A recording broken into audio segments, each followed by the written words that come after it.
Hi, everyone. Welcome back to Today in Tech. I'm Julia Beauchamp, and I'm here with Macworld Executive Editor Michael Simon, as well as Computer World Executive Editor Ken Mingus.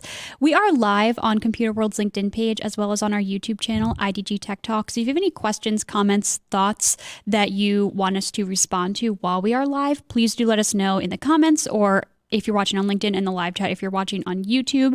So pretty much, in the nick of time by their standards, Apple sent out the invites for their March event, and that's going to be on Tuesday, so just five days away. So what's coming? What's to be expected?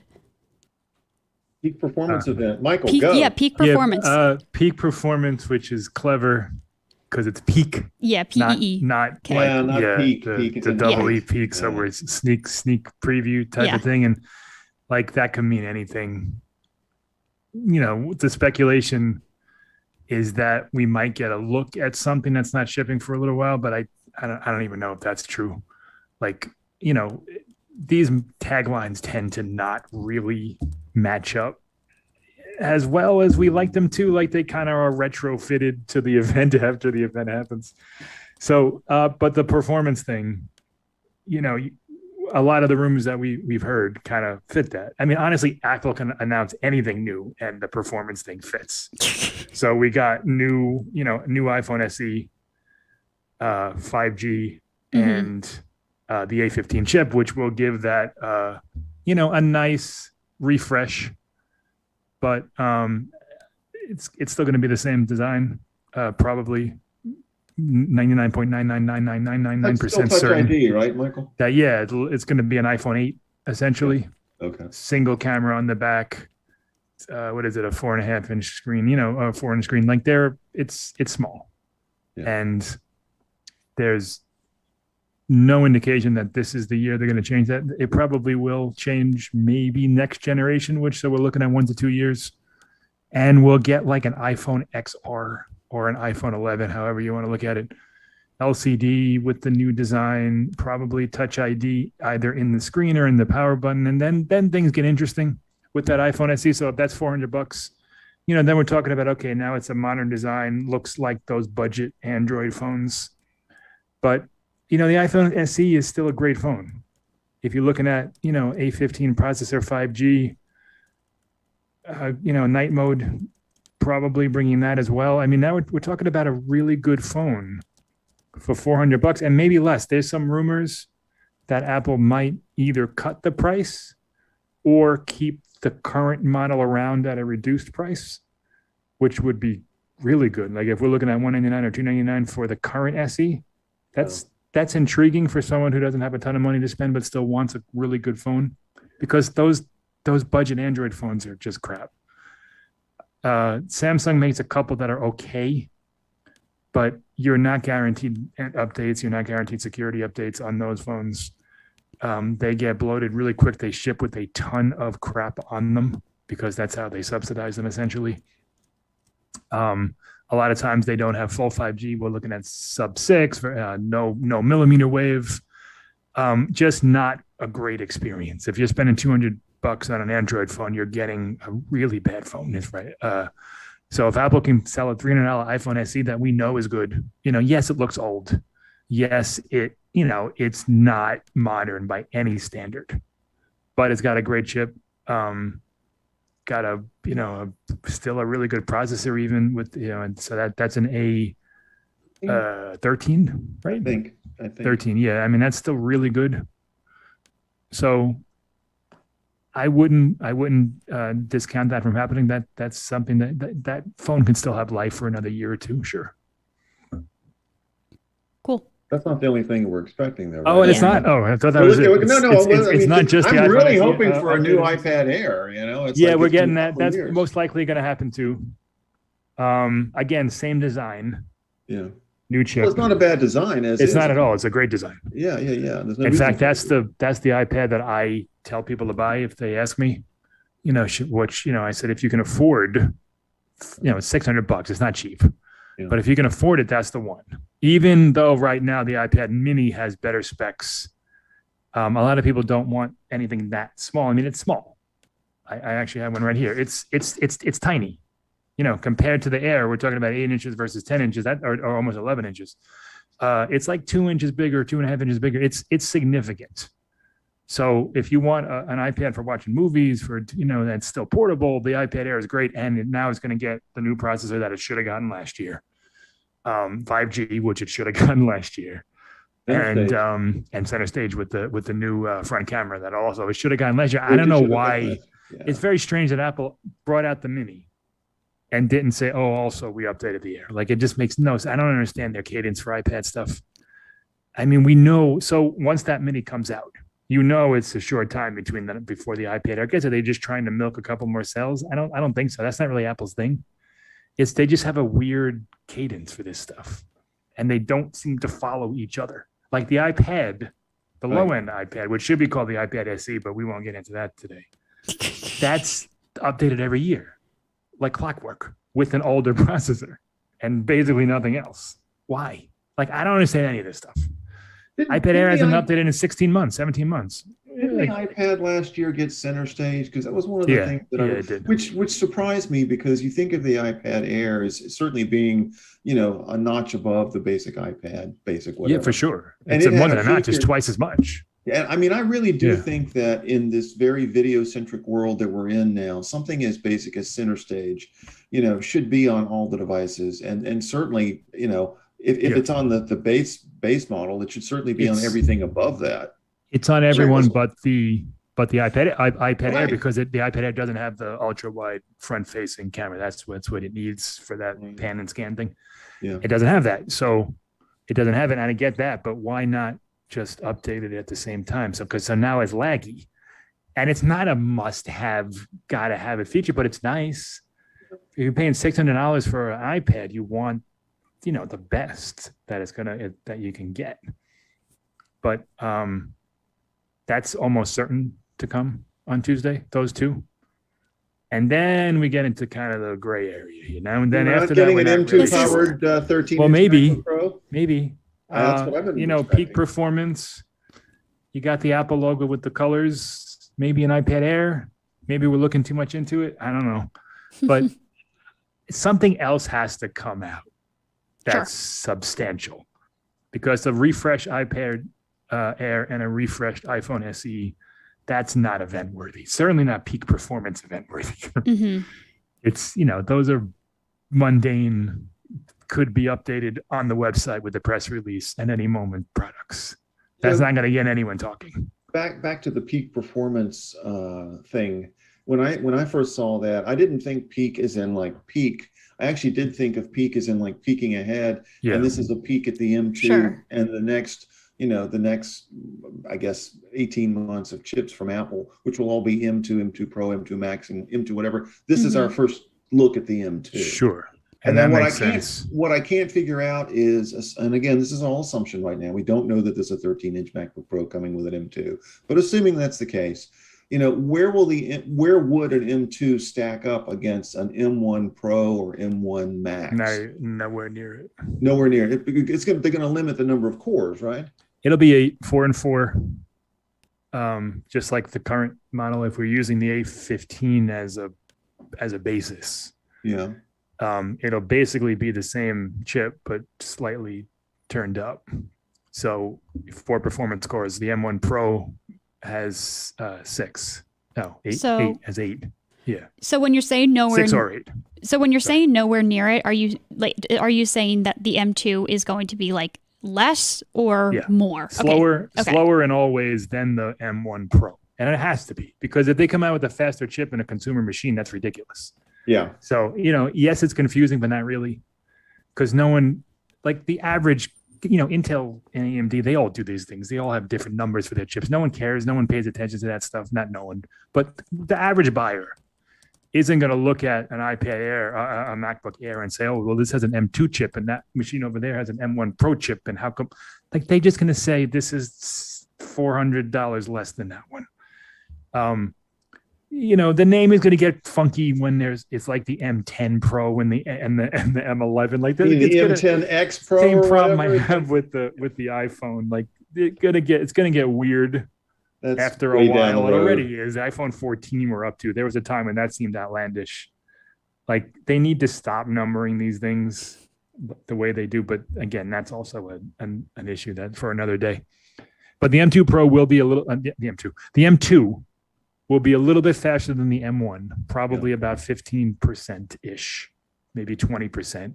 Nothing overly noticeable. But better.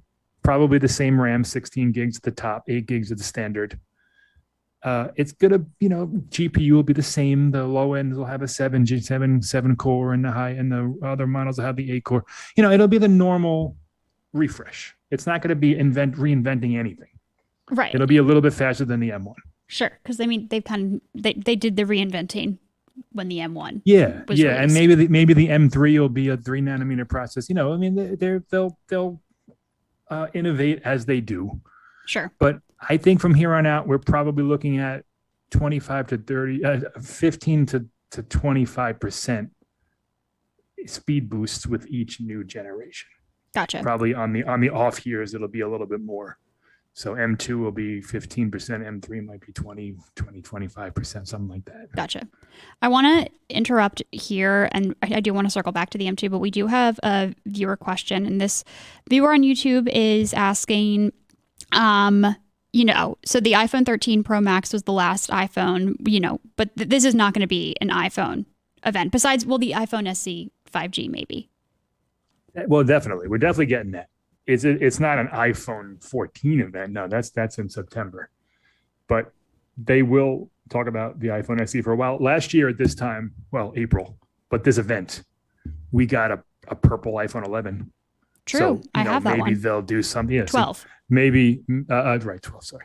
Maybe they'll do something like that. Maybe they'll throw a new color in. But no, it's not an iPhone event in the sense that there's anything new in the SE. It's new for the SE. It's all the same stuff we have in the 13 and other phones. Sure. And we had another viewer just comment.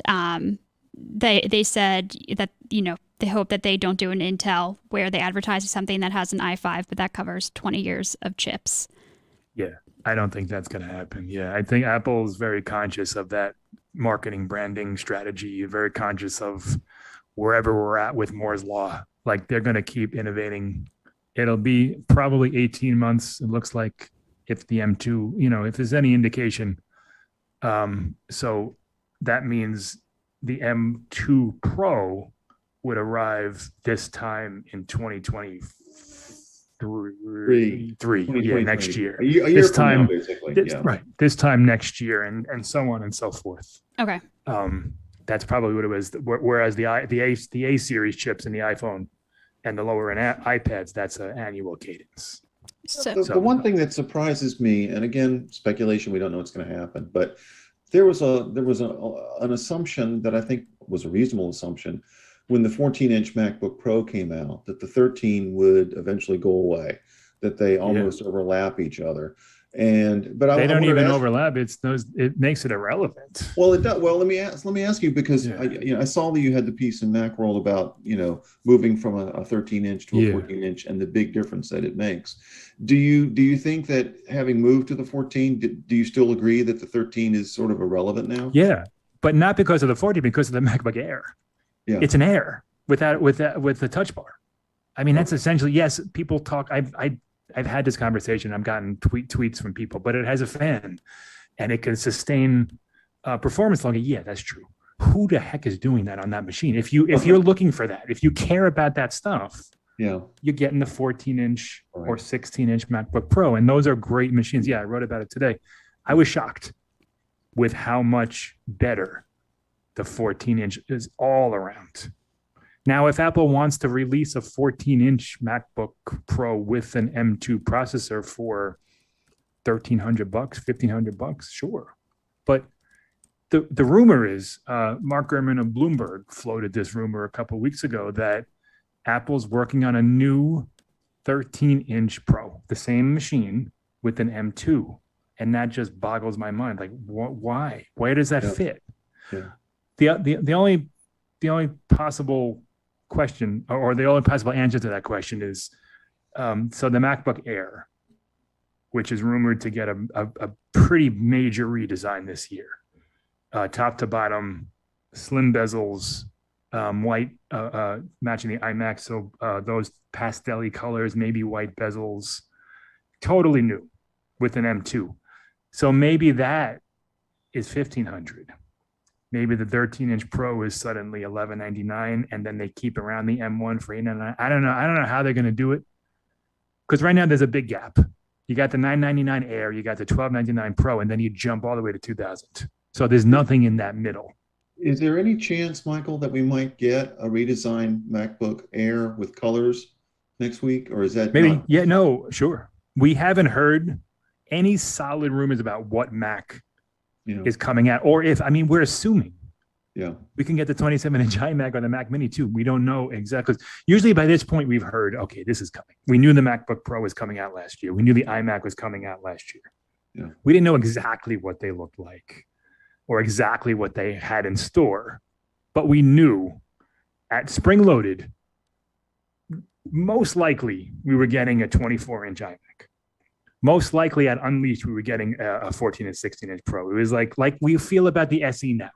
Like those are, like really certain to come. Yeah. At this moment, and we still have 5 days, and that'll probably change over the weekend when somebody tweets something or Gurman says something or Prosser says something or whatever. But right now, we really don't know. 27-inch iMac, either Mac Mini, because they still sell an Intel Mac Mini at the high Mac end, Mini could come, and the other Mac Mini is also now about 18 months old, 16 months old, whatever it is. MacBook Air, old and heavily rooming for a redesign.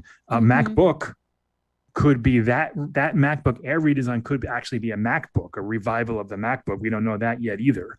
Yeah. Mac Pro, which is highly doubtful because that's not this event. Right. But that's also still floating around, and people don't know when that's coming out, and the 13-inch MacBook Pro as well. So we really don't know what Mac is arriving at this event. Now, if you ask me, peak performance, if we're looking at that name and wondering why there's an event now, which is a good distance from WWDC. If it's last year was the end of April. So that's a lot closer to the WWDC. So we have a good 3-month leeway, 4-month between this and June. I think it's the M2 MacBook Air, the redesigned MacBook Air, just like they did the iMac last year.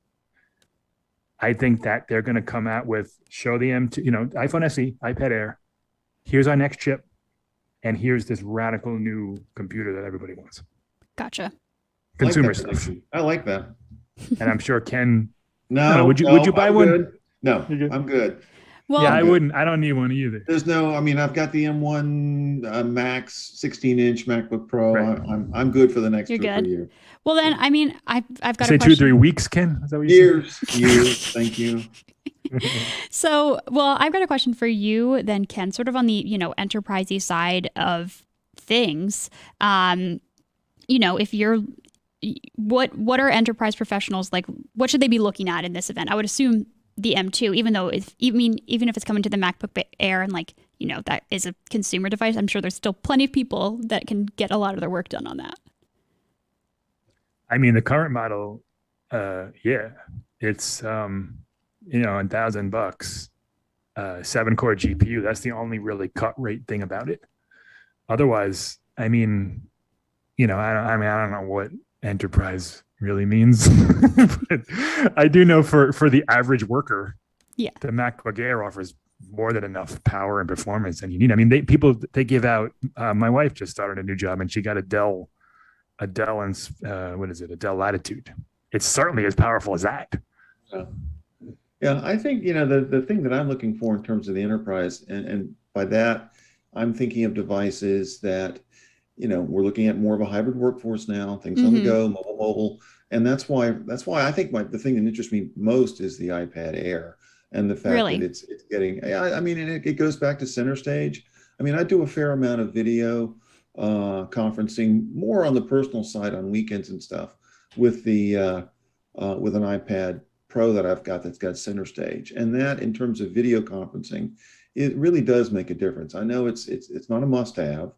But, and so and to me, the fact that the iPad Air has not had that before now, makes that that's something that I think a company could say, we're doing a lot more video now.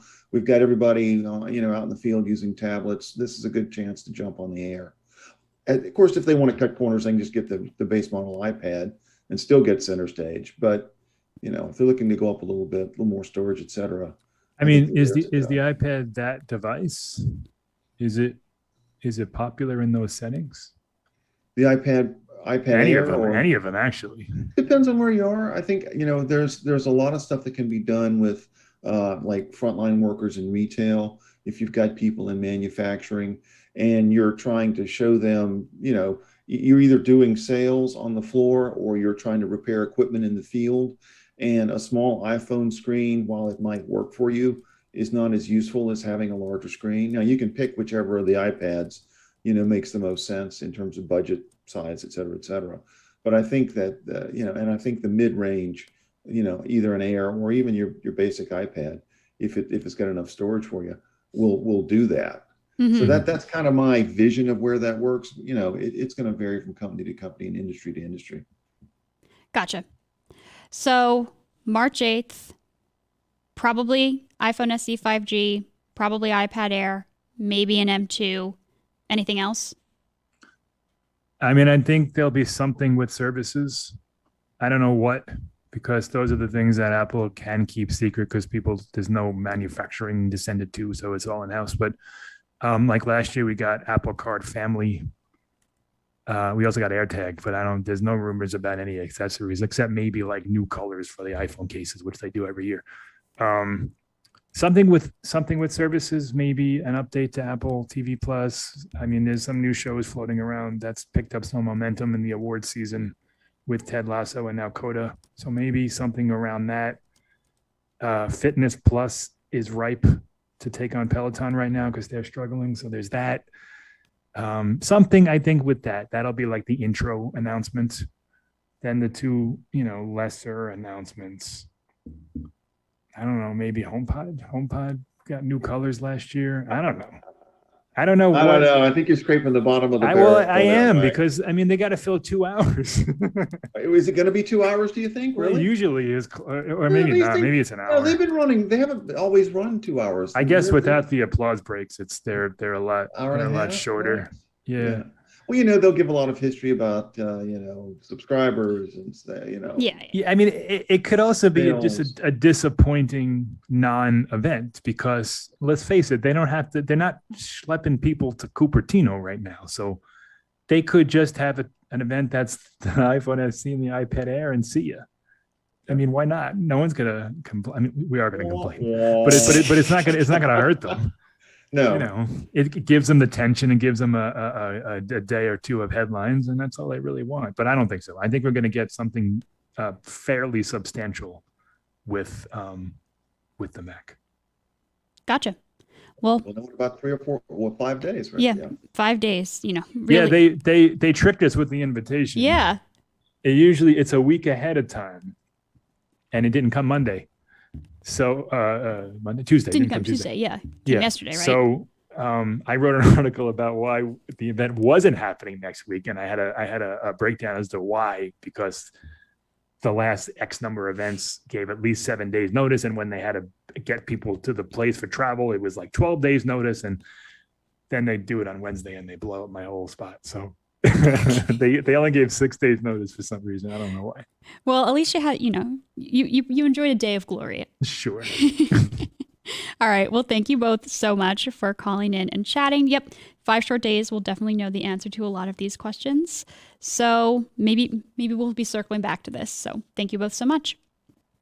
And thank you all for watching this episode of Today in Tech. If you liked this video, be sure to give it a thumbs up. And if you're watching on LinkedIn, you can head over to our YouTube channel, IDG Tech Talk. You can like the video over there, subscribe, and hit the bell icon so you're notified every single time we post a new video.